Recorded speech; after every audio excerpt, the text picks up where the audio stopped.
thought for you is to develop a little bit of a language within your teams that whenever people want to do something stupid, say, we're going for our birthright. We're not going to go for lentils. And just a little language, a little thing, reminding one another always about the birthright, the call of God, the destiny of God upon our lives. And we just say, hey, let's go for the birthright, not the bowl.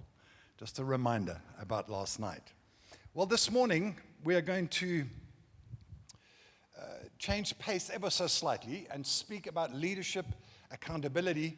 And the reason why I want to talk about accountability, and you say, well, we're speaking about integrity, but accountability and connection and how we do leadership really produces a life of integrity. In other words, what do we do before we're expected to live lives that are full of integrity, doing the right thing, honoring God, living lives that are good amongst others? How do we do that effectively if we don't have the foundation of connection with one another, accountability that produces that kind of life?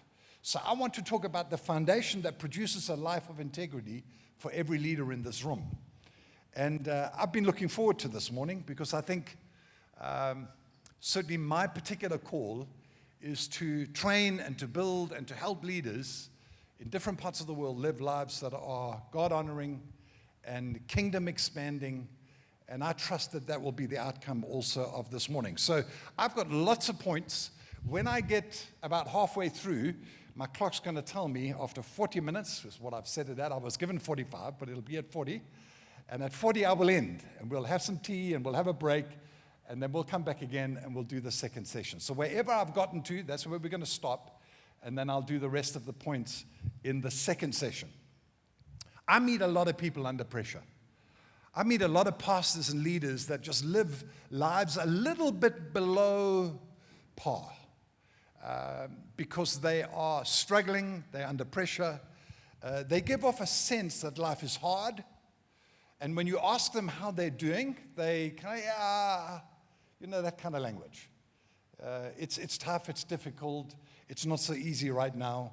And the low energy level that they have is possibly not sufficient to meet the demands of their ministry life.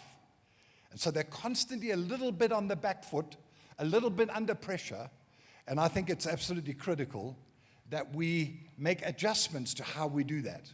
They exhibit signs of fraying a little. You know when people fray at the edges a little? People exhibit signs, and I'll tell you what the signs are. They get a little angry too quickly. I watch pastors do that. Just anger becomes a response that is too quick out of them. A little tired, maybe, I don't know whether any RGS pastors drink at all. But if you do, they drink maybe a little too much. Or maybe eating too much. Or maybe a little bit too much of something. Maybe they're using sleeping tablets to fall asleep at night because they just cannot manage their life. Maybe taking too many headache tablets. Maybe just too much of a whole range of things. And I find a lot of pastors exhibiting those kind of tendencies. And it's a slightly low ebb, slow bleed of their energy over time. And the problem with that is that when you meet them at my age and beyond, they are almost out of energy. Now it's throw hands in the air, it's give up time. And unfortunately, that creep seems to be coming down in age. I meet a lot of younger pastors who are almost at the point where they say, I can't keep doing this. I look at another 20, 30 years of doing what I'm doing now, I'm going to die. I can't keep doing that. So I've made a lot of people like that. All symptoms of failing to really thrive, really do well. And I want to help you do well. I want to trust that one of the things that happens when we do life well and properly, internally, what happens is the response from our lives is one of integrity, glory to God, ministry moves forward because we have adjusted some things internally in ourselves. Leadership is at its best when I have good, effective management of me. When I'm struggling a little, fraying a little at the edge, all things fray and struggle. So I want to throw some things at you, some points, some things out of my own life, things that I believe could really help you, that ultimately will produce men and women of integrity. That's what we're talking about. And the first thought I have for you, and it's kind of popping up on the screen, is accountability is the key to the health of a leader. Now, the saying goes that you can tell who a person is by the company that he or she keeps. In other words, who do you have around you tells other people a lot about who you are. The kind of people you've pulled around you. Friends with a capital F, not a small f. And here comes the challenge. I've sat with a leader just the other day. I sat with a man, a good quality, youngish leader, sitting at a table, and I said to him, tell me who your 3 closest friends are. I want to know who they are. You could see the cogs going. Yeah, close friends. He says, then he says, okay, so what do you mean, closest friends? I said, the kind of friends that you would talk to if you sin.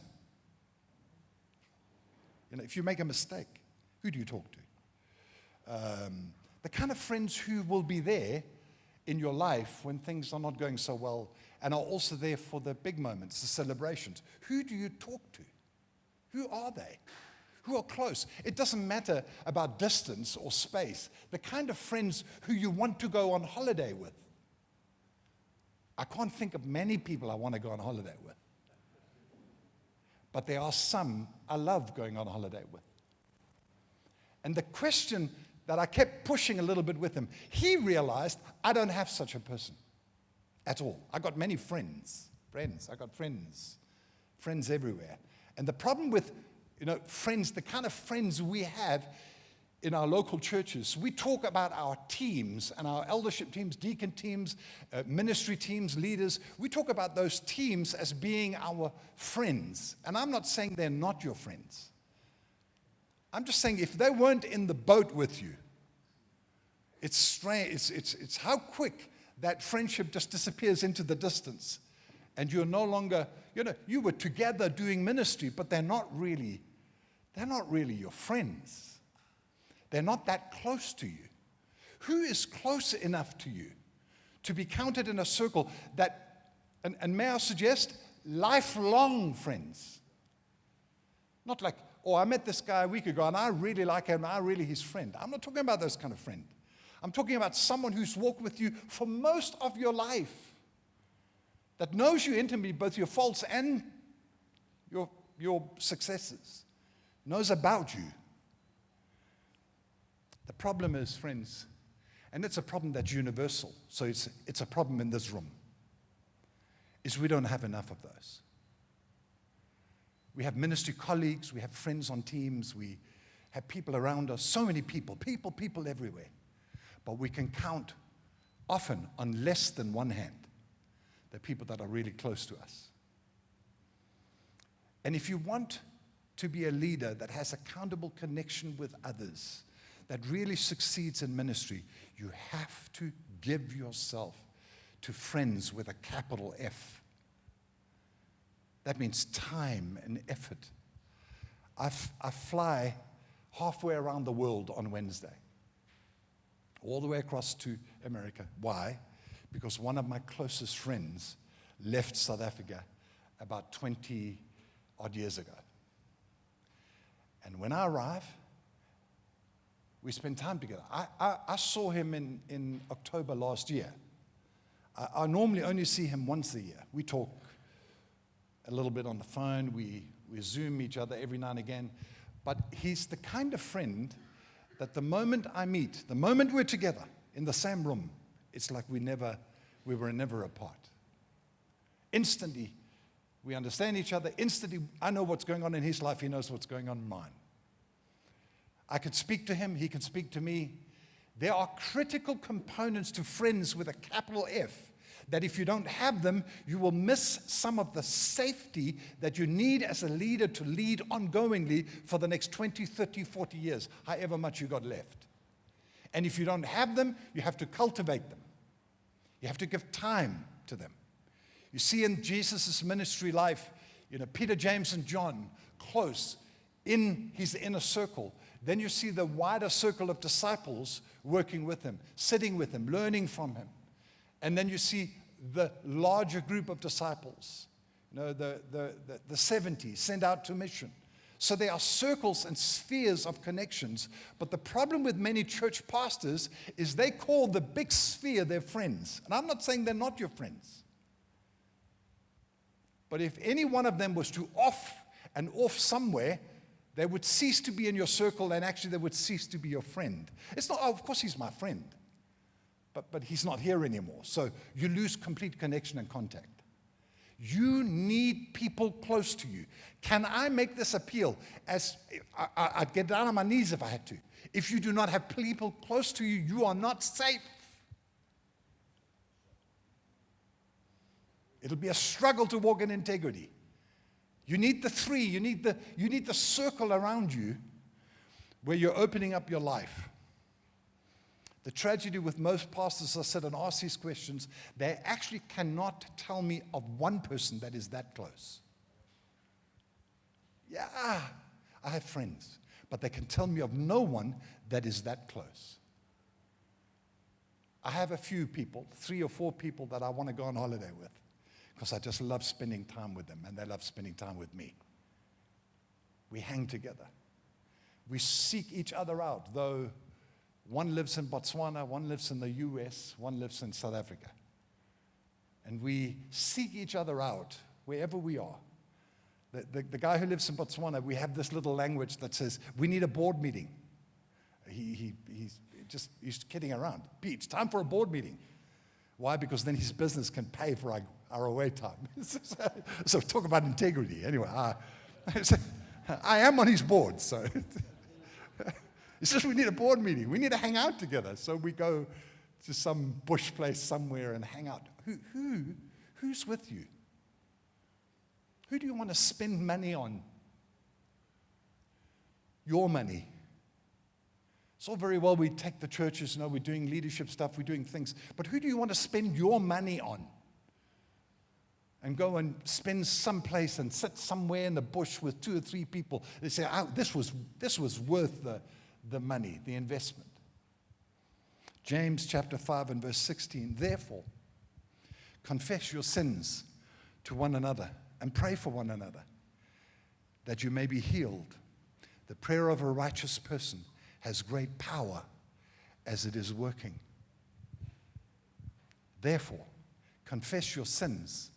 I don't know what's happened. The Catholics seem to have adopted the confession, but they own that. I don't know what happened to us. Because we lost the truth of confession somewhere along the way. But the idea is there needs to be someone close enough in your life that you can confess to. I had a little, I think I told you this last time I was here, but I have a little practice. And the practice is simply this, is if I have an interaction with someone and there's something in me, not anything that anyone would know, but something in me is slightly wrong in my response. In other words, I know, I should have celebrated that more. I should have been a little kinder. I should have something. I do what I call, I plant a flag in my subconscious. I just plant a little flag down. I say, Lord, we got to work that out sometime. I then go and work that out with the Lord the next day. Says, remember that flag? The Lord says, I want to talk to you about that. And I have a little conversation with the Lord. That anger was not appropriate. That response was not right. You've got to be able to celebrate other people's successes and not just your own. Whatever the thing may be the Lord wants to highlight. If that does not work right, in other words, this happens too often in my life,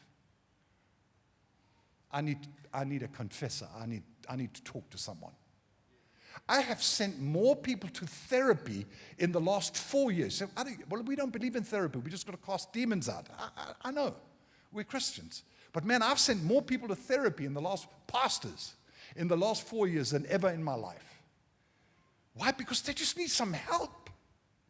And they can't find anybody in their circle to really talk to, so they've got to go off and talk to a professional. Because it seems only when they pay money do they think it's worth it.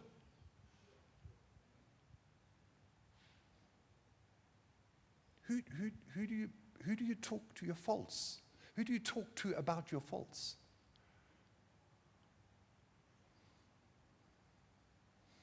My wife and I, our son, married, we've got 3 grandchildren, and my son's wife is a delightful girl. But she changes her mind quickly. One of those people? Mom and Dad come up, coming up on Wednesday, look after the kids, and then she changes her mind. And, we turned our whole lives around to make sure, and then it just suddenly changes last minute. And Corinne, my wife, was beginning to get a little like, is there a problem? Is there a thing? Is this an issue? And she met up with someone and says, I actually need to talk to someone about this, because, man, I feel like it's hurting my relationship with her. And so in talking with someone, confessing to a friend, says, I just don't know how to handle this with my daughter-in-law. She says, Corinne, sometimes you just gotta let other people make the decisions they want to make, and you can't always be turning yourself inside out to try and fit their decision to look good. Her people-pleasing disease, which she had, it was constantly trying to make everybody else around her happy, and it was hurting her. Sometimes you've got to say, hey, there's a book out called Let Them. I'm not recommending it, but there's a book out called Let Them. Sometimes you've got to let them and say, it's okay. I can't fix every problem. I can't be at everything. I've got to talk to someone. There are too few people in this room talking to anyone about some of the challenges that are going on, some of the mindsets, some of the lack. Some of you are sitting in this room. If I asked you to give me a percentage of where your energy is, 100% being, I have all my energy, everything, I'm willing to bet that the average in this room is about 50. And some of you are sitting down at 5. And that's dangerous. It doesn't take much for the enemy just to rock the boat a little and drop you down below 0. And then we lose another one. We lose another person. We lose another minute because, man, all the energy is gone. All the life ekes out of you. Who are you talking to? Who are your friends? Who are you confessing to?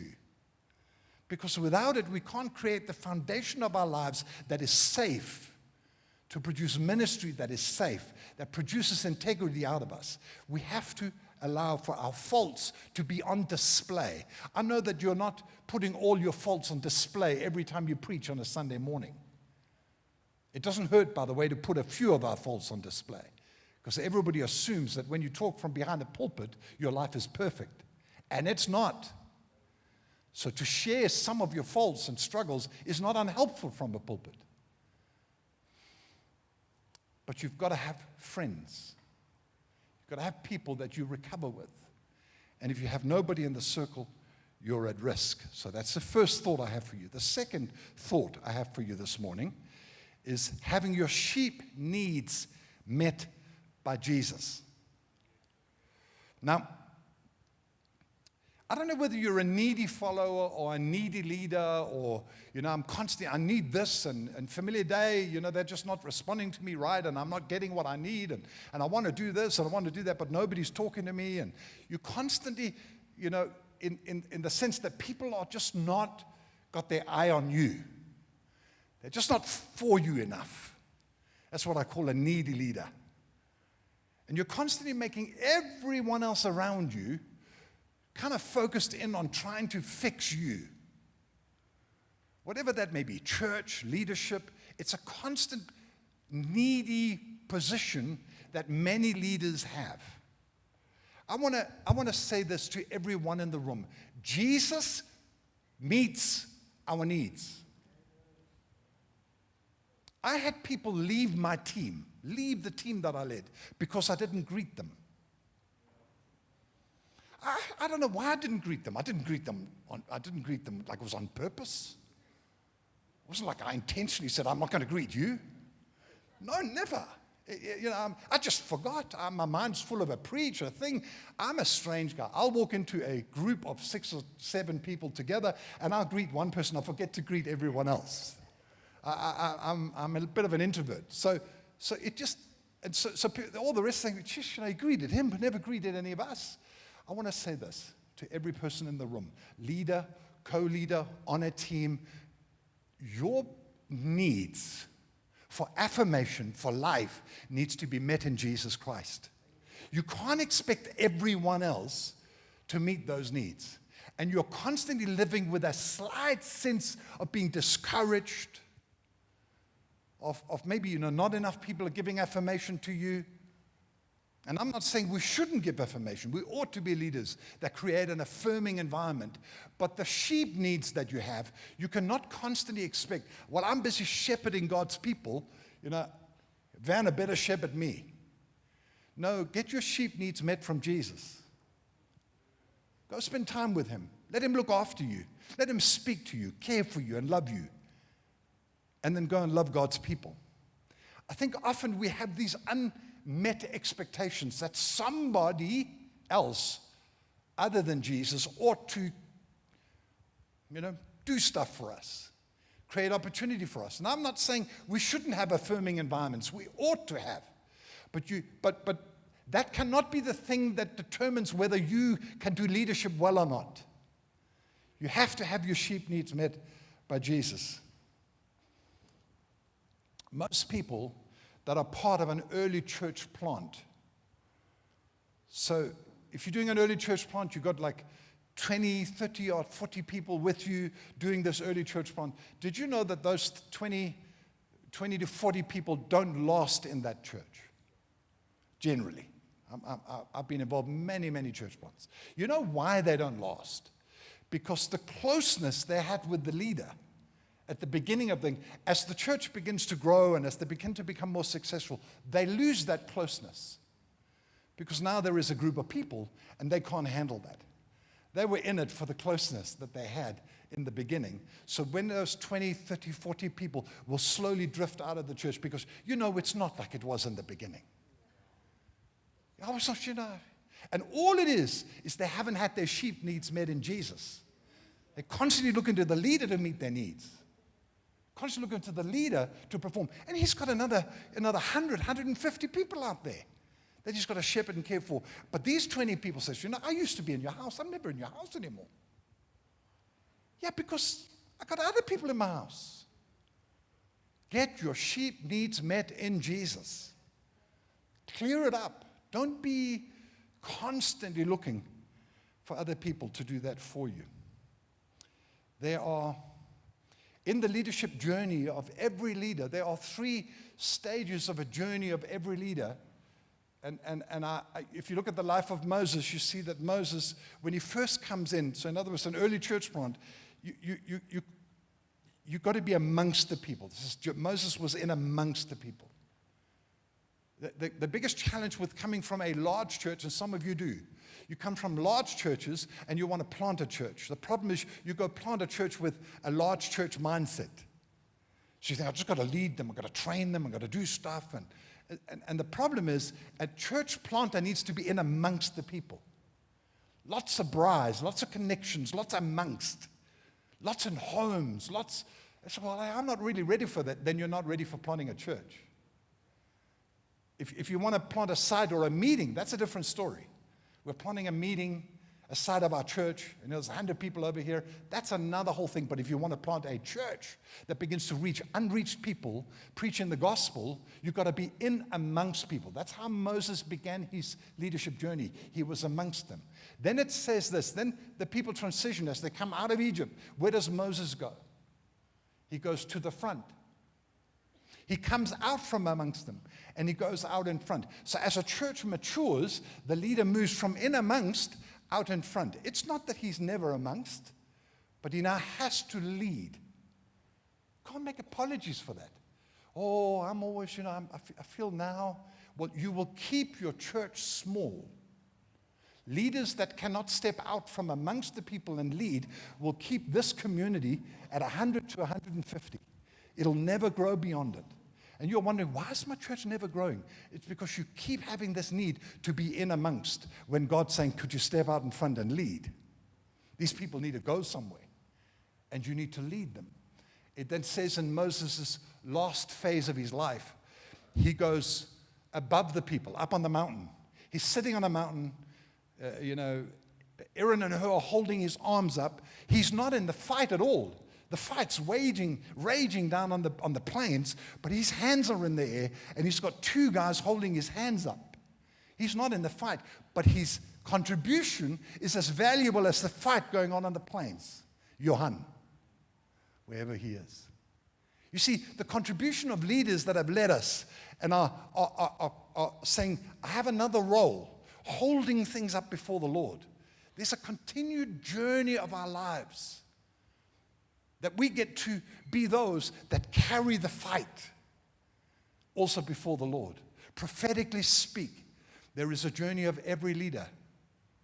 In amongst, out in front, and above. You'll see it in the life of Moses if you studied it a little bit. For you to be a great follower, a great leader, you can't come to the table needy. You've got to have spent time with God. You've got to have your needs met by Him. Otherwise, every leadership meeting, every team meeting will be about trying to meet your needs, trying to speak to your problems. And let me just say, all of us in this room have certain leans in us. All of us do. Certain things that are important to you. And every now and again, it's important that we hear what your lean is. If I asked about what's some theological positions on different things in this room, I can pick one theology or one thought, maybe eschatology, and I'm willing to bet we got like 100 different ideas in the room. So you have your lean. What about Israel? Let's talk about Israel. Oh, yes. we got lots of things to say. But the whole church cannot be about your thing. The whole church cannot be about your lean. The whole team. But Peter, we never pray. We're not praying. We're not praying enough. We haven't got enough prophetic. Why? Because prophetic is your thing. Praying is your thing. Now get on with it. Pray. But don't make the entire team feel like it's not successful, it's not working, because they're not leaning into your lean. You have to get your needs met by God so that you don't become a hindrance to the team, but a helpful component. Does the team need to pray? Absolutely. A pastor came to me the other day and said, Pete, we've got too many meetings. I said to him, well, why don't you can the prayer meeting? Oh, it's like I swore. Shh. You didn't even can the prayer meeting.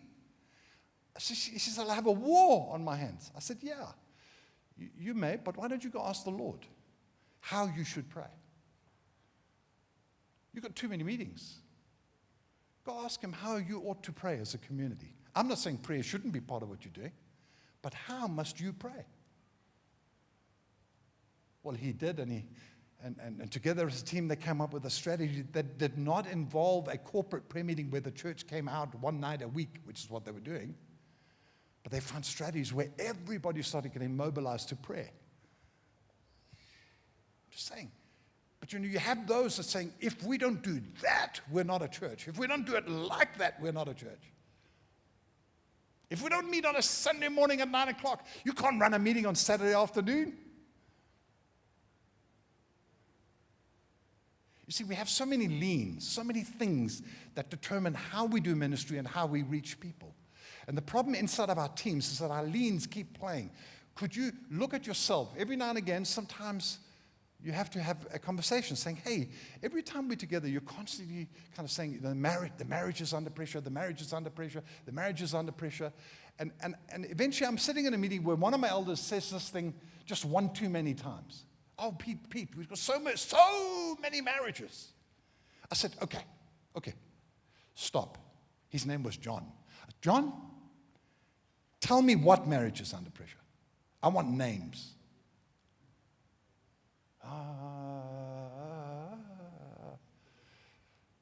So he gives me one couple. I said, wonderful, John. Why don't you meet with this couple? Let's try and figure out how we can help them.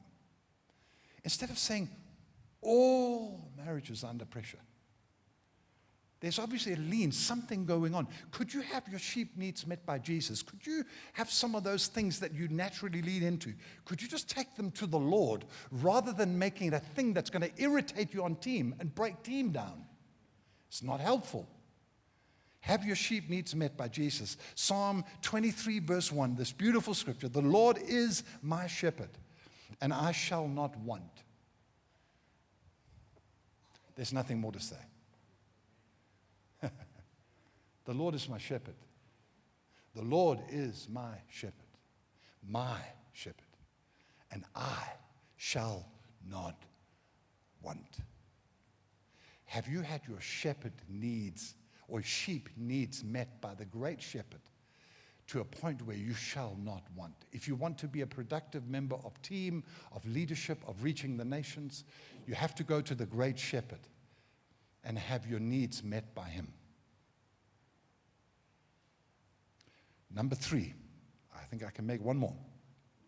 Number 3, living with leadership inconsistency. I remember a key moment in a young man's life on our team. I don't know whether you cast your mind back a number of years. I've been around a long, long time.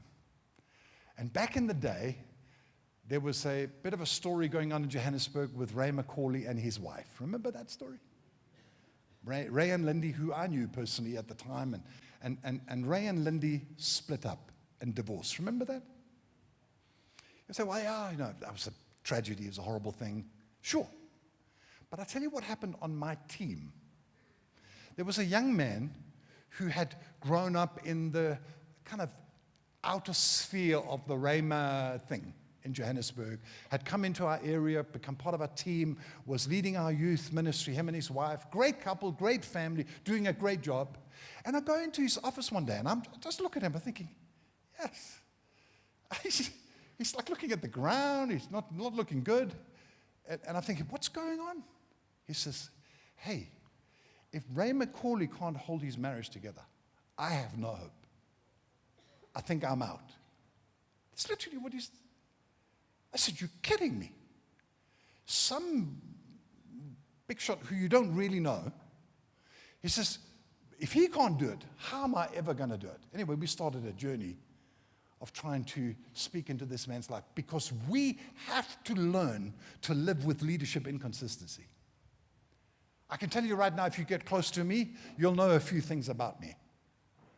And some of them may be good and some of them may not be so good. I had a reputation, I think, when I led a local church of being quite,